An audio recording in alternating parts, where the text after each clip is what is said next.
Hello friends, स्वागत है हमारे चैनल में आप लोगों का। जैसा वीडियो का थंबनेल आप लोग देख चुके हैं कि टाइपिंग वाले मैटर को लेकर के आयोग क्लियर क्यों नहीं कर रहा है, आखिर वो क्या चाहता है। तो भाई ये बहुत भारी समस्या स्टूडेंट के लिए है। इसके पीछे सिर्फ और सिर्फ रीज़न है तो बीएसएससी ही है, क्योंकि जब उसी को पता नहीं है तो स्टूडेंट को कहाँ से पता रहेगा। एक तो 7 साल पहले का विज्ञापन है, विज्ञापन में वैसा कुछ स्थिति स्पष्ट नहीं किया गया है, ऊपर से अभी भी कन्फ्यूजन का दौर चल रहा है। इसको तो क्लियर बीएसएससी ही करेगा, स्टूडेंट तो इसको कर नहीं पाएगा। स्टूडेंट तो सिर्फ और सिर्फ राय विचार अपना व्यक्त कर सकता है। सबसे पहली बात कि ये जो टाइपिंग स्पीड का जिक्र है वो विज्ञापन में ही होना चाहिए। अमूमन विज्ञापन में ही होता है, कोई भी वैकेंसी हो, रेलवे हो, एसएससी एलडीसी हो, चाहे तमाम राज्य सरकार की जितनी वैकेंसी आती हैं उसमें रहती हैं। लेकिन ये बीएसएससी पता नहीं क्या कर रहा है कि अभी तक स्पीड नहीं बताया है। लेकिन जहाँ तक मुझे अनुमान है कि बीएसएससी के पास ऐसा कोई नियमावली ही नहीं है, खास करके ये श्रेणी बी के पदों के लिए, जिसमें स्पष्ट उल्लेख हो उसके पास कि यहाँ पर इतना टाइपिंग स्पीड लिया जाएगा।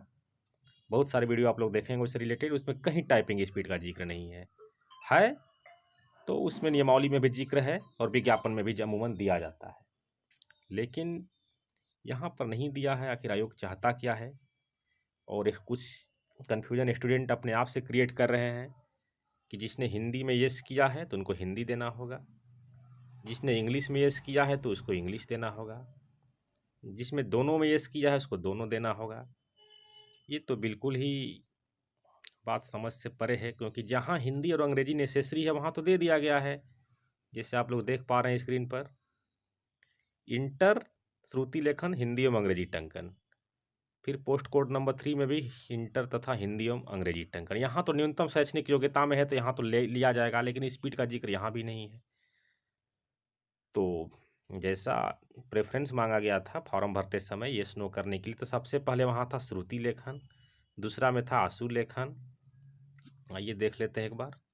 हाँ देखिए, पहला में था आशु लिपि था ही पहला में, दूसरा में श्रुति लेखन, हिंदी टंकन, अंग्रेजी टंकन, कंप्यूटर संचालन, कंप्यूटर टंकन। यही इम्पोर्टेंट है, वो कंप्यूटर दक्षता। तो बात है कि जब हिंदी अंग्रेजी ही चूज कराना था तो कंप्यूटर टंकन का ऑप्शन क्यों दिया गया? फिर इसका मतलब क्या बनता है? इसको हटा दिया जाता। जब आदमी को हिंदी अंग्रेजी ही देना है, हिंदी अंग्रेजी कोई एक, तो फिर कंप्यूटर टंकन का मतलब ही कुछ नहीं बनता है। अब सवाल है कि अब ये जिनका भी हो अपना चूज की है हिंदी अंग्रेजी, हिंदी टंकन नो, अंग्रेजी टंकन येस, तब ये तो समझेंगे कि हमको अंग्रेजी देना होगा। लेकिन जिस तरह से ऑप्शन मांगा गया था परीक्षा में हिंदी टंकन अंग्रेजी टंकन, तो क्लियर है विज्ञापन में ये कहाँ लिया जाना है। सिर्फ और सिर्फ ग्रुप ए के पदों के लिए लिया जाना है हिंदी एवं अंग्रेजी टंकन। बाकी कहीं भी जिक्र नहीं है कि हिंदी अंग्रेजी टंकन लिया जाना है। सिर्फ और सिर्फ कंप्यूटर टंकन का जिक्र है, और कंप्यूटर टंकन का अकेले जिक्र नहीं है, कंप्यूटर संचालन का भी जिक्र है एवं कंप्यूटर टंकन का जिक्र है।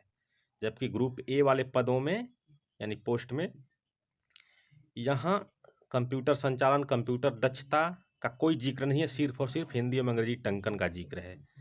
अगर हिंदी अंग्रेजी यहाँ भी लेना होगा तो यहाँ भी कंप्यूटर टंकन नहीं लिखा जाता, सिर्फ लिख दिया जाता है कंप्यूटर संचालन हिंदी एवं अंग्रेजी टंकन। ये भारी कन्फ्यूजन है, ये आयोग को जल्द से जल्द दूर करना चाहिए। लेकिन और दूसरी बात है कि आखिर किस आधार पर आयोग कह रहा है कि नियुक्ति प्रक्रिया जल्द पूरी कर ली जाएगी? 7 साल तो ऐसे भी बीत चुका है। क्या टाइपिंग टेस्ट तो भाई हम जहाँ तक मानते हैं कि फिजिकल से भी कठिन है टाइपिंग टेस्ट क्लियर करना, क्योंकि फिजिकल में अगर शरीर में दमखम है, स्टेमिना है तो पूरा कर लिया जा सकता है। लेकिन ये एक ऐसा चीज़ है कि एंड टाइम पर, यानी कि एट ए टाइम कुछ भी हो सकता है, क्योंकि सॉफ्टवेयर वाला मामला है टाइपिंग टेस्ट। कंप्यूटर दक्षता इस इतना आसान नहीं है। तो वही है कि कंप्यूटर टंकन का ऑप्शन फिर क्यों बनाया गया, जब हिंदी अंग्रेजी टंकन से ही काम चल जाता। आशुलिपि तो समझ में आ रहा है, श्रुति लेखन का भी जरूरी है। हिंदी टंकन अंग्रेजी टंकन ही सिर्फ लेना है तो आपको कंप्यूटर टंकन वाला ही ऑप्शन विलोपित कर देना चाहिए था, कोई ज़रूरी नहीं था इसका। लेकिन कन्फ्यूजन क्लियर वहीं से हो रहा है, क्योंकि हिंदी अंग्रेजी नेसेसरी है ग्रुप ए वाले पद में यानी फिजिकल पोस्ट में, तो वहाँ तो समझ में आ गया सब कुछ। अब एक रह गया कंप्यूटर संचालन और कंप्यूटर दक्षता। अब नया समस्या ये है कि पंचायत सचिव में भी टाइपिंग लिया जाएगा, कंप्यूटर दक्षता लिया जाएगा। तो क्या जिन्होंने यस के जगह नो कर दिया तो फिर उनका क्या होगा? यानी कि अगर नियमावली पर चला जाए तो बहुत कुछ स्थिति सामने स्पष्ट आती है। निम्नवर्गीय लिपिक या समाहरणालय संवर्ग में कहीं भी स्पीड का जिक्र नहीं किया गया है नियमावली में, और नियमावली के आधार पर विज्ञापन तैयार होता है। आखिर कितना का स्पीड लिया जाएगा? आप जैसे ये जिनका भी हो, ये हिंदी टंकन में अगर यस किए होते तो क्या ये दोनों का तैयारी करते? ठीक है, दोनों का तैयारी करते कब? जब इन्होंने फिजिकल वाले पोस्ट के लिए भी अप्लाई किया होगा। अगर ये फिजिकल पोस्ट के लिए अप्लाई नहीं किए होंगे तो फिर हिंदी अंग्रेजी टंकन का क्यों तैयारी करेंगे? वो तो तैयारी करेंगे कंप्यूटर टंकन का। तो फिर कंप्यूटर टंकन में क्या आता है, हिंदी या इंग्लिश या दोनों? ये तो विज्ञापन में कहीं स्पष्ट नहीं है। तो समस्याएं तो बहुत है। आखिर आयोग जो कह रहा है कि 2 महीना में प्रक्रिया पूरी हो जाएगी, जून तक हो जाएगी, फिलहाल प्रथम दृष्टि में देखने से तो ऐसा नहीं लगता है। मानते हैं रिजल्ट तो आ जाएगा 25 दिसंबर को, या तुरंत मार्च में टाइपिंग टेस्ट और फिजिकल शुरू हो जाएगा। आपने लिखित परीक्षा के लिए 7 साल टाइम दिया, यहाँ क्या? ये तो भाई पार्टी फंक्शन तो नहीं है कि गए वहाँ पार्टी में खाना खाकर चले आए। ऐसा तो नहीं है स्किल टेस्ट। सबसे पहले विज्ञापन में क्राइटेरिया आप नहीं बताए हैं, ऊपर से ऐसा बात किया जा रहा है। समस्याएं गंभीर है, चूँकि आयोग ही खुद कन्फ्यूज्ड है कि क्या हमको करना। उसके पास तो उचित नियमावली ही नहीं है जो हम लोग को कुछ बता सके। मंगल फॉन्ट बता दिया गया है, लेकिन उसमें क्या लेआउट लिया जाएगा ये नहीं बताया गया है। 90% स्टूडेंट जो भी इक्का दुक्का तैयारी करके बैठे हुए हैं, तो वो तो कृति देव करके बैठे हुए हैं। पहली बात है वैकेंसी पुरानी है, बाद में मॉडिफाइड के साथ 23/1/2006 वालों को भी भरवाया गया है फॉर्म, जिनका 37 साल इस एज के तहत हो रहा होगा।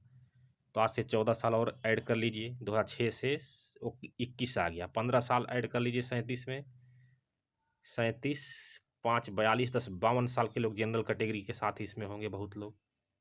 अगर SC कैटेगरी होंगे तो 55 भी होंगे। अब इस उम्र में टाइपिंग टेस्ट, ठीक है आप टाइपिंग लीजिए, लेकिन स्थिति क्लियर कीजिए कि अगर न्यूनतम शैक्षणिक योग्यता में भी अगर आप मांगते हैं 25-30 का स्पीड,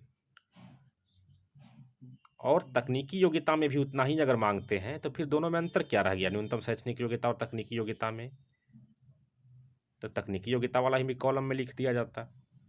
ज्ञान का बात अलग है, होता है जैसे कंप्यूटर संचालन एवं कंप्यूटर टंकन लिखे हैं, तो भाई कंप्यूटर संचालन करेंगे तो टंकन उसमें कुछ ना कुछ हो ही जाएगा।